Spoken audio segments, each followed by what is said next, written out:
يصلون على النبي يا أيها الذين آمنوا صلوا عليه وسلموا تسليما اللهم صل على سيدنا مولانا محمد بارك وسلم صلوا عليه صلاة وسلام عليك سيدي يا رسول الله صلى الله تعالى عليه وسلم بسم الله الرحمن الرحيم وإن لكم في الأنعام لعبرة نسقيكم مما في بطونها ولكم فيها منافع كثيرة ومنها تأكلون وعليها وعلى الفلك تحملون اور بے شک تمہارے لیے چوپایوں میں سمجھنے کا مقام ہے کہ ہم تمہیں پلاتے ہیں اس میں سے جو ان کے پیٹ میں ہے اور تمہارے لیے ان میں بہت فائدے ہیں اور ان سے تمہاری خوراک ہے اور ان پر اور کشتی پر سوار کیے جاتے ہو۔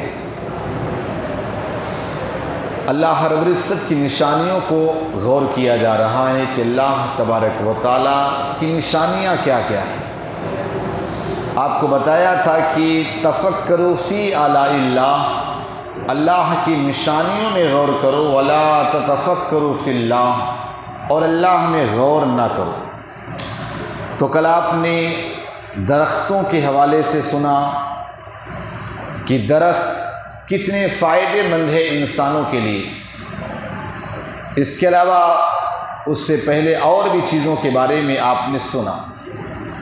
آج اللہ تبارک و تعالیٰ فرما رہا ہے جانوروں کے بارے میں کہ جانور ہم نے تمہارے لیے کتنا اس میں تمہارے لیے فائدہ رکھا۔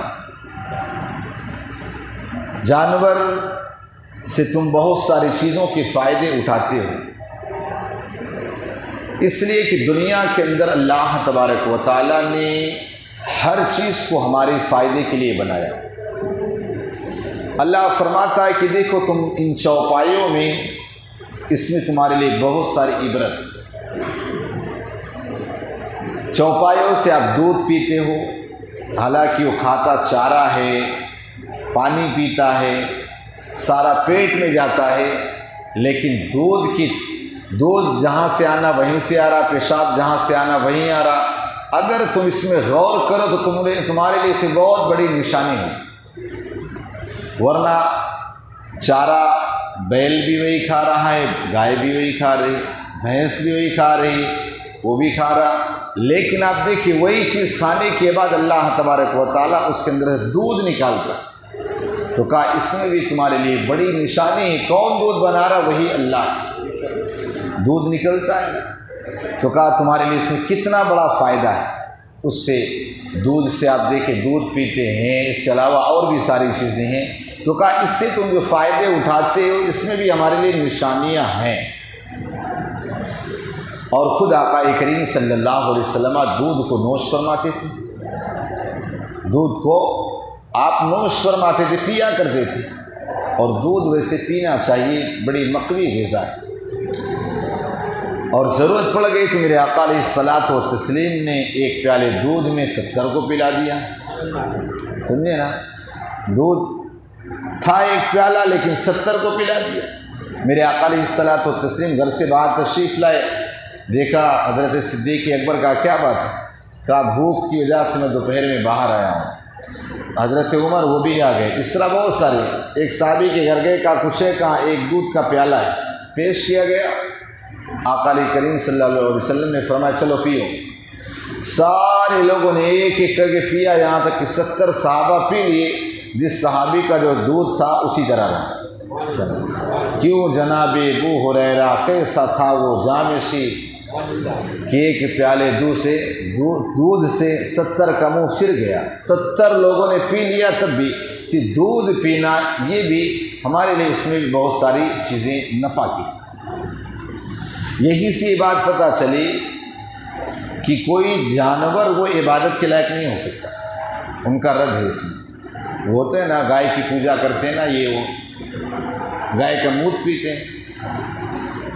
وہی آیا تھا نا باہر سے انگریز آ کر کے ہندوستان کا جائزہ لینے کے بعد یہی کہا ہندوستان کے اندر میں نے کچھ لوگوں کو جو دیکھا نا کہ ہندوستان ایسی جگہ کہ یہاں سے زیادہ پاگل لوگ کہیں نہیں رہے۔ کیا مطلب کا مطلب یہ کہ یہاں پیشاب پیا جاتا ہے اور دودھ بہایا جاتا ہے، ہوتا ہے نا وہ کالے اس میں آتا ہے نا، اس پہ چڑھاتے ہیں، تو کہا عجیب والے پیشاب پیا جاتا ہے اور دودھ کو بہایا جاتا ہے، تو جو چیز پینے کے لیے ہے وہ چیز پی جائے گی، سمجھ نہیں بات نا۔ اور یہ بھی کوئی بھی جانور عبادت کے لائق نہیں ہو سکتا ہے، عبادت کے لائق خدا ہے۔ پھر فرمایا ہم نے اس میں تمہارے لیے بہت سارے فائدے بھی رکھے۔ جانور میں فائدہ ہے، مثال کے طور پر بھیڑ ہے، اس کے ہم بالوں کو کاٹتے، اون اس کے ذریعے اور چیزیں بناتے ہیں، بکری ہے اس کی کھال نکالے، بیل ہے، گائے ہے، سانڈ ہے، ان سب کے چمڑے نکال کر اس کے چپل بنائے جاتے اور چیزیں بنائی جاتی۔ تو کہا انہی جانوروں سے بہت سارے فائدے اٹھاتے، ہڈیوں سے نہ جانے کیا کیا چیزیں بنتی ہیں، سمجھے نا، بہت ساری چیزیں بنتی ہیں جانوروں کے۔ آپ دیکھیں بال سے کسی کے برش بنتا ہے، کسی کے کچھ بنتا ہے، کسی کچھ بنتا ہے، نہ جانے اس سے کیا کیا بنائے جاتے ہیں۔ تو اللہ تعالیٰ فرماتا ہے کہ ان سے تم بہت سارے فائدے اٹھاتے، اسی طور پر اور ساتھ ہی ساتھ تم کھاتے بھی، کھاتے ہیں کہ نہیں کھاتے جانوروں کو؟ ہر جانور نہیں کھاتے، جس میں نفع ہے اسی کی اجازت ہمارے لیے دی گئی۔ آپ دیکھیے گائے ہے، اس کا بھی گوشت کھایا جائے، آقا علیہ الصلوۃ والتسلیم نے قربانی کی ہے اور اس کا گوشت کھایا بھی ہے، لیکن آقا نے فرمایا کہ گائے کے دودھ میں، گھی میں، مکھن میں شفا ہے، لیکن گوشت میں بیماری ہے، چونکہ گرم بہت زیادہ ہوتا ہے۔ اور دیگر دیکھیں آقا علیہ السلام نے اونٹ کا گوشت کھایا، بکریوں کا کھایا۔ آقا علیہ السلام بکری کی اگلی دست جو ہوتی ہے نا، اگلا ہاتھ، اس کا آقا علیہ السلام گوشت بڑا پسند فرماتے تھے۔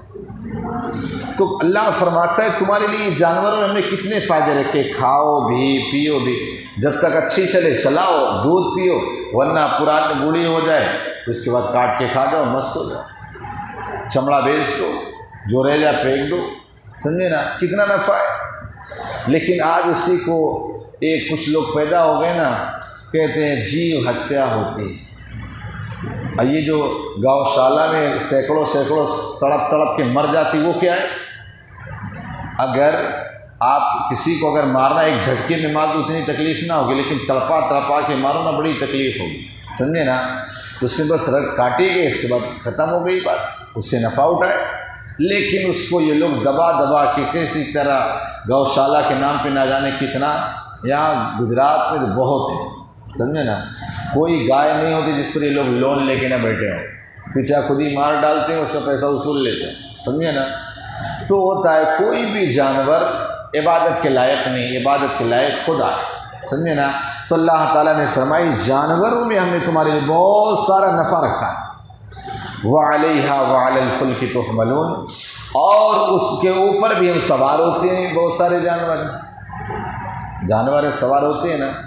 یہ اور بات ہے کہ آج یہ نہیں رہا، نئی سواریوں کا دور آ گیا، اس کے اوپر تو سوار ہوتے ہیں نا، نہیں سوار ہوتے، پہلے لوگ گدھے کی سواری، کھچر کی سواری، گھوڑے کی سواری، اونٹ کی سواری، یہ ساری سواریاں ہوتی جن پر لوگ دور دراز کا سفر کرتے تھے۔ باضابطہ طور پر گھوڑے پر سوار ہونا، گھوڑ سواری کرنا، لیکن آج ہمارے یہاں نوجوان بچے گھوڑ سواری نہیں سیکھیں گے، کیا سیکھیں گے؟ گیم کھیلنا سیکھ لیں گے، یہ کر لیں گے، سمجھے نا۔ جو مذہبی اسلام نے کہا یہ سیکھ لو تو اسے نہیں سیکھیں۔ گھوڑ سواری کرنا کس کو آتا؟ نہیں آتا۔ گھوڑ سواری کرنا سیکھنا چاہیے، سمجھے نا۔ تو بہرحال گھوڑے پہ بیٹھنا، اونٹ پہ بیٹھنا، یہ سارے کیا، اس سے لوگ پہلے فائدہ اٹھا دیتے، سمجھے نا۔ اونٹ میں بیٹھنا، میں بھی بیٹھا ہوں اونٹ پہ، سمجھے نا، سنت ادا کرنے کی نیت سے، ایسا نہیں کہ مطلب بھاگنے کی نیت، صرف سنت ادا کرنے کی نیت سے۔ بہرحال تو اللہ تبارک و تعالیٰ فرما رہے ہیں ان ساری چیزوں میں تمہارے لیے بہت بڑی عبرت، کہ دنیا کی کوئی چیز عبادت کے لائق نہیں ہے، عبادت کے لائق اگر کوئی چیز ہے خدا ہے۔ اور اللہ نے فرمایا دنیا کی ساری چیزوں کو ہم نے تمہارے لیے بنایا ہے اور تم کو ہم نے اپنے لیے بنایا ہے، لہذا ان ساری چیزوں پر غور کرتے رہا کریں۔ دودھ آ رہا ہے تو غور کریں کہ یار یہ جانور چارہ کھاتا ہے، یہ کھاتا ہے، اس کے اندر دودھ کہاں سے آ رہا ہے؟ وہ خدا لا رہا ہے، سمجھے نا، وہ خدا لا رہا ہے۔ اور ایک جانور کے اوپر انسان سوار ہو کے جا رہا ہے، اتنی طاقت کون دے رہا ہے؟ خدا دے رہا. یہ ساری چیزیں ہیں.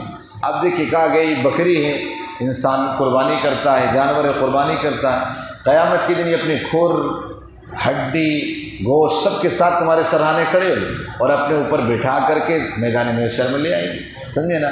بہرحال یہ بہت ساری چیزوں میں ہمیں کام آتے ہیں. تو دنیا کی ساری چیزیں اللہ نے ہمارے فائدے کے لیے بنائی اور اللہ نے ہم کو اپنی عبادت کے لیے بنایا. اللہ پاک ہم سب کو کہنے سنے زیادہ عمل کی توفیق عطا فرمائے. اللہم صلی علی سیدنا محمد بارک وسلم صلی علیہ وسلم وسلام علیہ سیدی یا رسول اللہ صلی اللہ تعالی علیہ وسلم.